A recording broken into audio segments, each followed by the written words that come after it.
Halo guys, ketemu lagi dengan aku Lican. Cerita kali ini lumayan seru nih, soalnya Ujang akan mulai bertarung dengan Kala. Seperti apa ceritanya? Yuk langsung kita dengarkan. Let's go to the story. Ujang kini berdiri di depan gerbang Gunung Sepuh. Namun tidak ada satu makhluk pun di situ.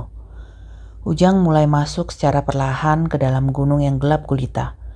Ia terus berjalan melewati jalan setapak yang biasa dilalui oleh orang yang datang ke gunung, hingga sampailah ia di lapangan luas yang menjadi salah satu titik pemberhentian utama. Tampaknya jalanan setapak menuju puncak gunung yang seharusnya tertutup itu kini sudah terbuka. Saat berjalan mendekati jalan setapak itu, Ujang kaget karena melihat di semak-semak ada makhluk yang sedang kesakitan, terduduk lemas dengan luka yang serius di tubuhnya. Wajahnya yang rata dengan tangan keriput tampak banyak sekali luka cakaran yang membuatnya terduduk lemas, seperti tidak ada tenaga untuk menghilang. Apakah ini ulah Sima? Pikir Ujang. Ujang meneruskan perjalanannya melewati jalan setapak yang menanjak. Keheningan dan sepi masih ia rasakan, bahkan tidak ada tanda-tanda hewan malam sama sekali. Tiba-tiba ia menemukan mayat seekor monyet abu-abu yang penuh dengan cakaran di tubuhnya. Ini pasti ulah Sima. Dia juga sepertinya mencari makhluk penyebab ibu meninggal. Ujang kembali berpikir. Karena semakin lama ia berjalan ke atas, makin banyak ia melihat mayat monyet bergelimpangan di jalan setapak itu. Hingga tak lama, Ujang mendengar suara gaduh, dan ia mendengar seseorang berteriak dengan marah. Jadi kamu yang menghasut manusia itu sampai manusia yang kujaga mati? Suara itu terdengar sangat keras. Sima yang dari tadi menghilang ketika proses pemakaman ibu ternyata meluapkan amarahnya di Gunung Sepuh. Kalau awalnya dariku kamu apa macan putih?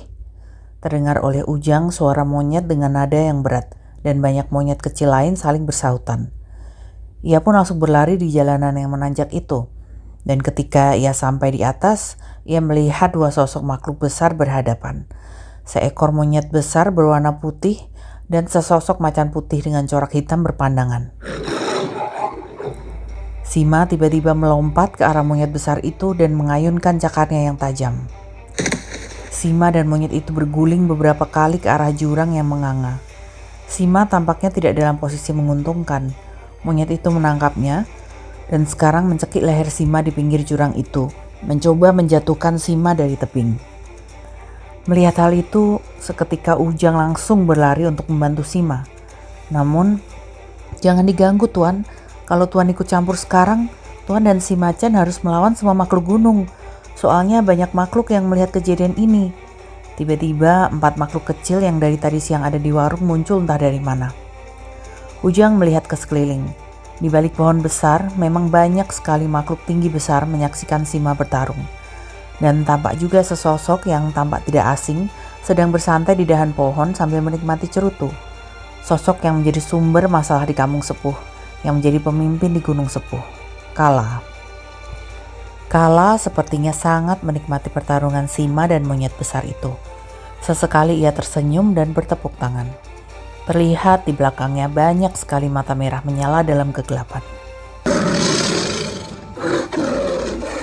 Sima yang awalnya berbentuk macan perlahan berubah ke wujud sosok kakek tua dengan jubah penuh sobekan. Sima memukul monyet besar itu dengan ekornya yang seketika berubah menjadi tongkat coklat panjang hingga monyet itu tersungkur ke belakang. Meskipun dengan tubuh sempoyongan, Sima mencoba untuk berdiri dan mengeluarkan cahaya tipis berwarna putih dari badannya yang mengalir ke tongkatnya. Tongkat itu dihentakkannya langsung ke tanah dan muncullah retakan-retakan kecil mengarah ke monyet besar yang masih tersungkur. Tak lama, banyak bayangan-bayangan berbentuk tangan muncul dari retakan di tanah yang memegangi monyet besar itu. Si monyet besar berusaha melepaskan diri dari bayangan itu, namun tangannya seperti menembus bayangan dan tidak bisa melepaskan diri. Manusia yang aku jaga tidak ada hubungannya denganmu, tapi berani-beraninya kamu membunuhnya, teriak Sima marah. Monyet itu berteriak karena bayangan hitam yang menutupi badannya mulai menekan dari segala arah. Teriakan itu membuat monyet-monyet kecil di dahan marah Mereka mencoba menerkam Sima. Namun tiba-tiba muncul bayangan berbentuk tangan besar menghempaskan ratusan monyet itu. "Diam! Jangan ikut-ikutan kalian!" teriak Sima lagi. Sima kemudian sadar tubuhnya tidak bisa lagi bertahan lama. Mustahil melawan seluruh makhluk gunung sepuh. Ia mengangkat tongkatnya ke atas dan membacakan mantra pelan. Meskipun beberapa kali dari mulutnya keluar cairan bening yang membuatnya kesakitan. Tak lama sebuah cahaya putih kekuningan muncul lagi dari badannya dan merambat ke arah tongkatnya. Sima mengangkat tongkatnya lebih tinggi dan menghentakkan kembali ke tanah dengan sekuat tenaga. Beberapa detik sebelum tongkatnya menyentuh tanah, terlihat sesosok makhluk melompat dari dahan ke tengah-tengah mereka. "Sima, aku tidak percaya kamu benar-benar ingin memusnahkan makhluk yang menjadi penyebab hilangnya nyawa orang yang kamu jaga." Kala yang tadi duduk santai di atas dahan pohon seketika melompat ke bawah. Ia mengeluarkan aura hitam seperti asap mengelilingi tubuhnya. Aura itu seketika menghilangkan cahaya kuning menyala dari tongkat Sima. "Kamu sudah menang, Sima. Pulanglah, carilah tuan yang baru," kata Kala sambil menghisap cerutu besar di tangannya. "Dan untuk hadiah kemenanganmu, aku akan melakukan sesuatu yang mungkin membuat senang Sima." Tiba-tiba Kala melompat ke monyet besar yang masih tertutup bayangan tangan itu. Dan tangannya yang besar menghantam tubuh monyet besar itu dari atas hingga tak bersisa. "Aku tidak butuh makhluk yang tidak bisa mengatur manusia yang melakukan perjanjian di tempat ini," kata Kala lagi. Ujang yang melihat dari ujung lapangan hanya bisa terdiam. Meskipun emosinya memuncak, tapi ia bisa menahan diri untuk tidak melakukan sesuatu yang bodoh dan bisa membuatnya terluka. Tak lama Kala berbalik ke arah Ujang. Sepertinya ia tahu keberadaan Ujang di ujung lapangan itu. Keturunan Kiwisesa datang. Maaf ya Jang, aku tidak bisa menyelamatkan ibumu karena ibumu bukan keluarga utama Kiwisesa." Kala kembali berkata sambil menghisap cerutunya yang hampir habis. "Jadi kenapa kamu kesini Jang?" Aura Kala sangat kuat. Para makhluk besar yang menyembunyikan diri di antara pepohonan mundur beberapa langkah sebelum menghilang. Monyet-monyet kecil yang dari tadi mengelilingi Sima seketika menyingkir ketika Kala memusnahkan monyet besar itu. "Sekali lagi aku minta maaf atas kejadian yang menimpa ibumu Jang. Maka dari itu aku juga memusnahkan penyebab kejadian itu di depan mata kalian. Meskipun sebenarnya..." Seketika kaki Kala dihentakkan hingga tanah bergetar. Bahkan 4 makhluk yang menjaga Ujang sampai naik ke pohon untuk menyelamatkan diri. "Aku marah padamu Sima. Sudah berapa makhluk yang kamu musnahkan di sini?" Kala berteriak dengan urat-urat yang muncul di wajahnya. Kemudian Kala menghirup napas panjang seperti ingin menahan emosinya di depan Ujang dan Sima yang berdiri kaku. "Tapi aku tahu perasaanmu Sima. Umur manusia tidak seperti umur kita yang bisa hidup sampai ratusan tahun. Jadi daripada kamu mencari tuan baru, mendingan kamu tinggal di Gunung Sepuh ini. Kamu hanya harus mengubah wujud jadi macan untuk menakuti manusia yang merusak hutan. Anggap saja itu ganti rugi atas makhluk yang kamu musnahkan tadi Sima." Kala mengulurkan tangan ke depan Sima, berharap Sima yang sudah tidak bertuan bisa tinggal di Gunung Sepuh. Namun Sima meludah tepat di depan Kala. Meskipun tubuhnya sudah kelelahan, dia masih saja berani melakukan hal itu. "Aku tidak sudi jadi bawahanmu, makhluk yang membuat manusia sengsara," kata Sima yang hanya bisa berdiri sambil mempertahankan keseimbangannya dengan tongkat yang ia bawa. Kala menyikapi perkataan Sima dengan tertawa. Sia-sia aku mengajakmu Sima. Baiklah, karena kamu sudah memutuskan, maka..." Kaki Kala kembali terangkat sambil menatap Sima dengan tajam. "Maka kamu harus musnah di tempat ini." Ketika Kala menghentakkan kaki dan tiba-tiba Sima terhempas ke atas hingga menabrak beberapa dahan pohon. Keempat makhluk yang ada di atas pohon secepat kilat turun dan mencoba menjauhkan Ujang dari dahan pohon yang berhamburan ke segala arah. "Gimana ini? Apa kita bantu saja macan itu? Kasihan tuan, sebentar lagi menghilang macan itu melawan Buto di sana." Batra yang sedang menahan dahan pohon mencoba berbicara tentang apa yang harus mereka lakukan. "Kamu gak lihat itu Buto? Kita berempat mau jadi ayam geprek sama Buto itu apa? Iya ih, kamu mah sok-sok mau jadi pemimpin kita berempat. Mikir atuh, lawan kita itu Buto. Sadar hei, sadar. Mendingan kita jaga tuan supaya tidak kenapa-kenapa. Ketiga makhluk selain Batra tampaknya menentang usul Batra. Ujang sendiri belum yakin dengan kekuatan yang ada dalam tubuhnya. Tiba-tiba Kala melompat dan mencabut pohon besar dengan mudahnya. Kemudian melemparkan pohon besar itu ke arah Sima yang masih melayang. Pohon besar itu menghantam Sima dan mendorongnya jatuh ke tanah dengan cepat. Tidak ada perlawanan dari Sima karena energinya sudah terkuras habis. Kala terlihat lebih serius. Tidak ada senyuman dan ejekan yang ditujukan ke lawannya seperti biasa. Dia hanya menatap Sima dengan tatapan tajam. Kemudian berjalan ke arah Sima. Tangannya terangkat ke atas. Rasanya dia belum puas ketika menghantamkan pohon ke Sima. Kurang baik apa aku Sima? Seseorang yang kamu jaga tidak pernah aku ganggu sekalipun. Bahkan aku sudah memusnahkan makhluk penyebab dari semua ini. Tapi kamu malah menolak tawaranku. Jadi daripada kamu mengganggu, lebih baik kamu musnah saja dan bertemu tuanmu di alam baka. Tiba-tiba dua pohon besar melayang dari dua sisi ke arah Sima yang masih terhimpit pohon besar itu. Ujang yang menyaksikan hal itu seketika berlari ke arah pohon tersebut. Ia tidak berpikir bahwa dua pohon besar yang melayang itu bisa membunuhnya. Ia hanya ingin menyelamatkan Sima. Batra dan tiga makhluk lain berteriak dan mencoba menahan Ujang, namun terlambat.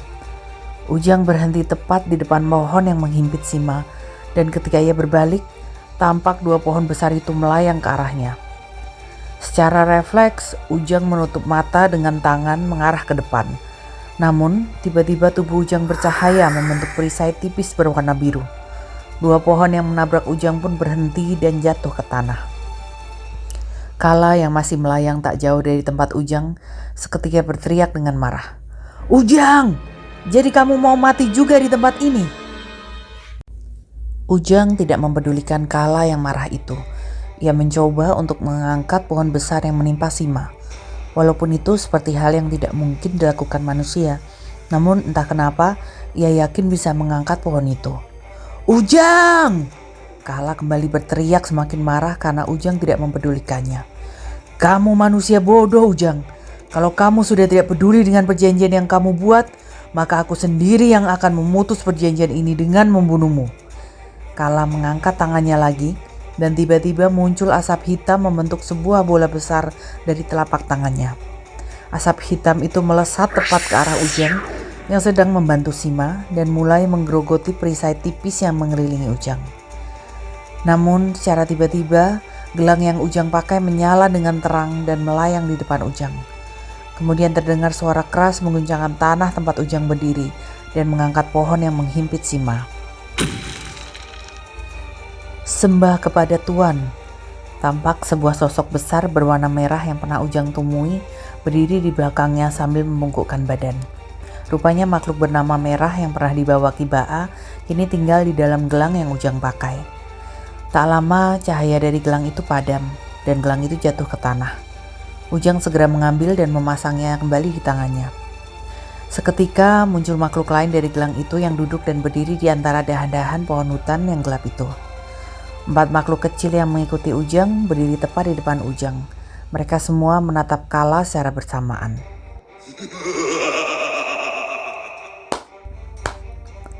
Kala tertawa keras dan bertepuk tangan. Aku tidak menyangka kamu bisa berkembang secepat ini Ujang. Aku benar-benar lupa dan tidak berpikir kamu bisa menguasai keilmuan dari selatan ini. Tapi, kedua kaki besar Kala tiba-tiba dihentakkan kembali ke tanah. Kamu harus tahu bahwa aku adalah Raja Gunung ini. Kala mengangkat tangannya seperti mengisyaratkan sesuatu di tengah lapangan itu. Tak lama terlihat ratusan mata merah mengelilingi Ujang dari segala arah. Sepertinya Kala sengaja membuat Ujang terpojok dan memanggil seluruh makhluk di Gunung Sepuh. Sekujur tubuh Ujang tiba-tiba merasakan dingin yang mencekam. Makhluk yang dipanggil Kala mulai memunculkan diri satu persatu dengan berbagai rupa dan ukuran. Banyak dari makhluk Gunung Sepuh ini yang baru pertama Ujang lihat. Para makhluk yang sering datang ke warung malah tidak tampak sama sekali. Kala hanya berdiam di depan Ujang dengan tangan yang terlentang, seperti menyombongkan diri.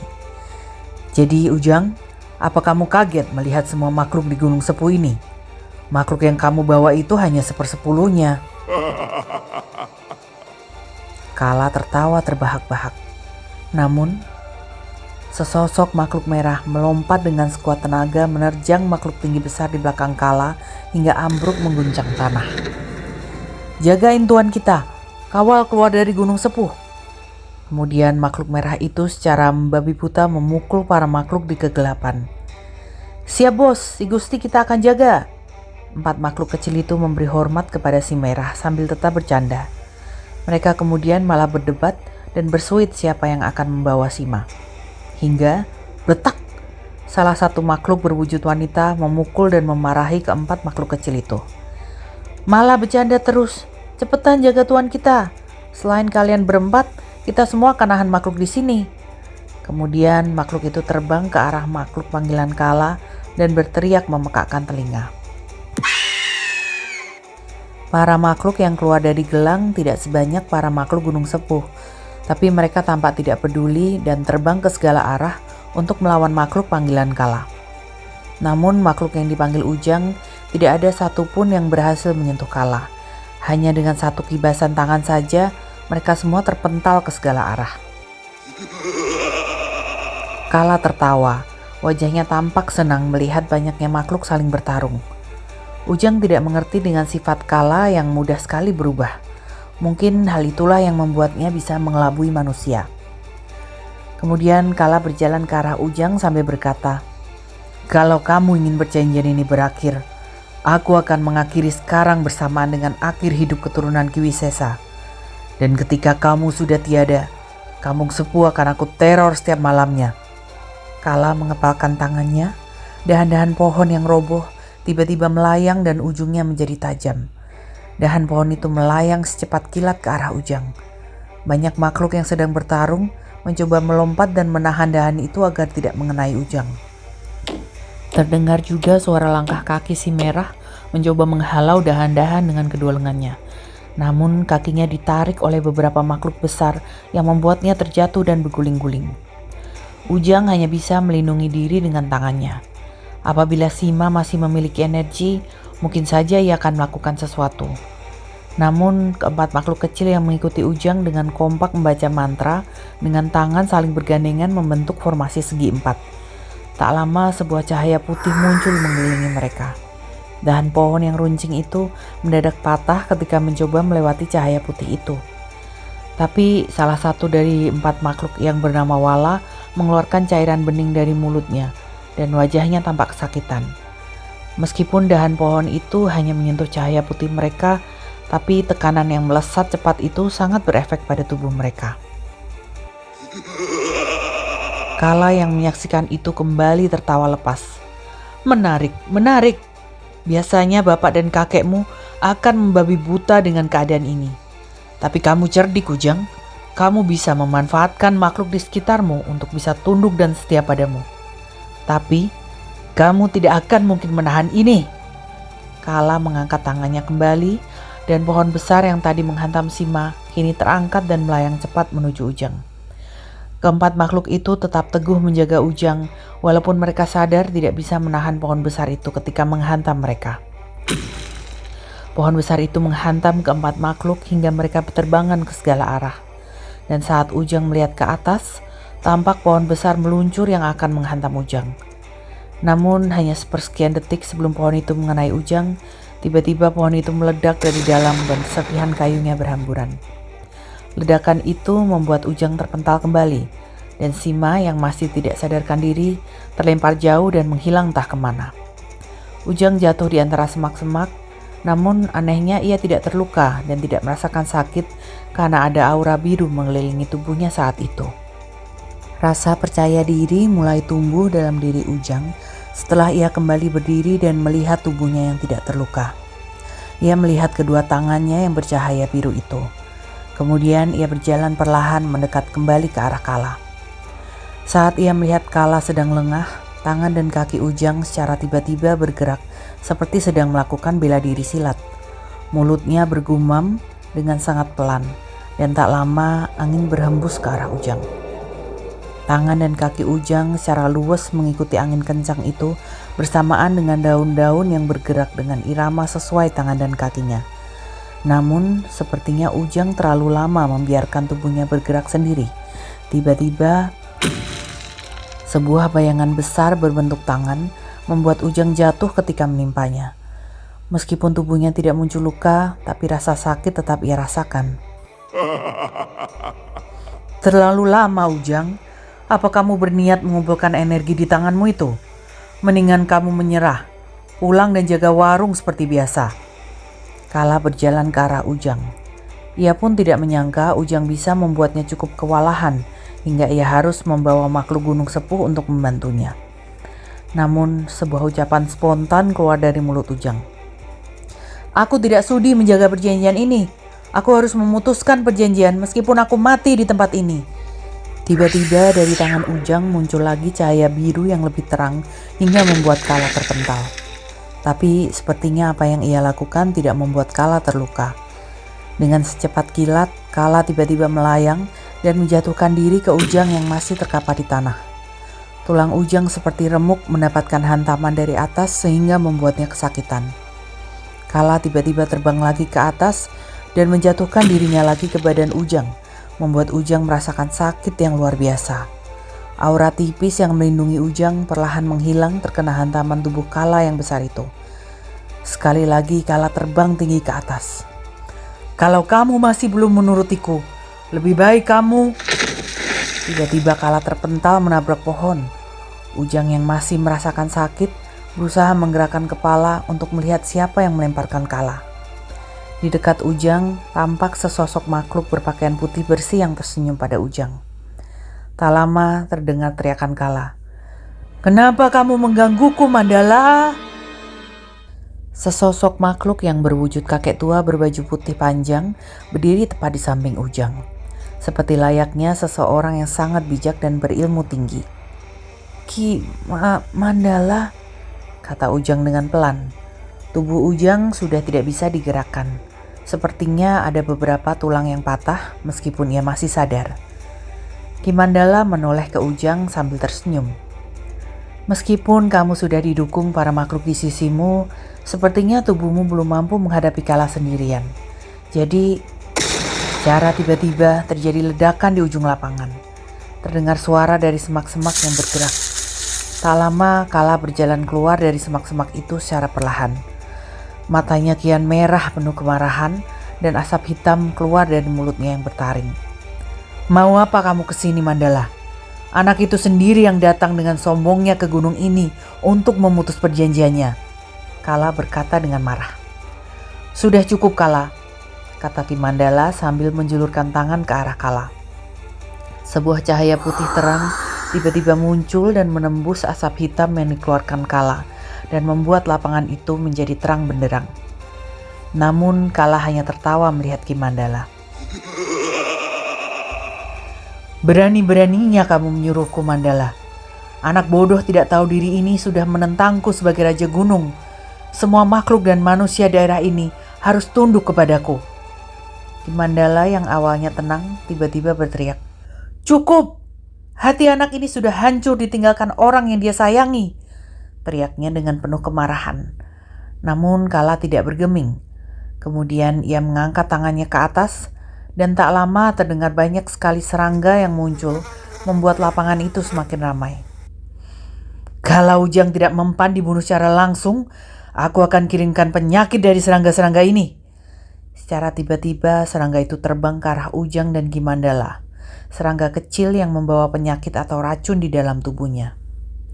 Namun seketika awan yang menutupi Gunung Sepuh menghilang perlahan, tergantikan oleh bulan purnama yang sangat terang. Dan anehnya sinar bulan itu mengusir para serangga yang dipanggil oleh Kala. Tak lama terlihat satu sosok lain yang datang mendekati Ujang.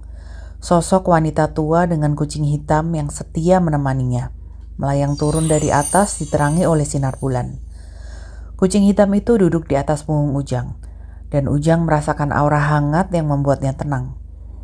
Nenek Anteh mengelus punggung Ujang, sepertinya berusaha untuk mengobati Ujang. Kala tampak tidak peduli pada sosok Mandala dan nenek Anteh yang ada di dekat Ujang. Ia kembali mengangkat tangannya. Tampak urat-urat bermunculan karena ia semakin marah usahanya membunuh Ujang gagal kembali. Namun kemudian terlihat sebuah tangan pucat kurus kering sedang menahan tangan Kala dari atas. Sesosok wanita yang pernah Ujang lihat di pemakaman kampung sepuh juga ikut datang. "Sudah cukup Kala, malam ini kamu menang. Serahkan Ujang pada kami bertiga. Jangan sampai nyawanya hilang seperti ibunya." Asri Manik melayang dan turun secara perlahan di dekat Kala. Lalu Ki Mandala melihat ke arah Ujang dan mengusap kepala Ujang. Entah mengapa ketika diusap oleh Ki Mandala, Ujang merasakan kantuk yang sangat kuat, sehingga secara perlahan mata Ujang terpejam. Namun sebelum matanya terpejam sepenuhnya, Ujang mendengar Ki Mandala berteriak dengan lantang. "Sudah cukup, jangan melanjutkan pertarungan ini. Dan kamu Kala, apabila masih memaksa melenyapkan nyawa anak ini, maka kamu harus melawan kami bertiga." Seru ya guys, walaupun Ujang masih kalah, tapi banyak makhluk yang bantuin dia gitu. Pertarungan selanjutnya pasti lebih seru. Tetap ikutin kelanjutannya ya. See ya!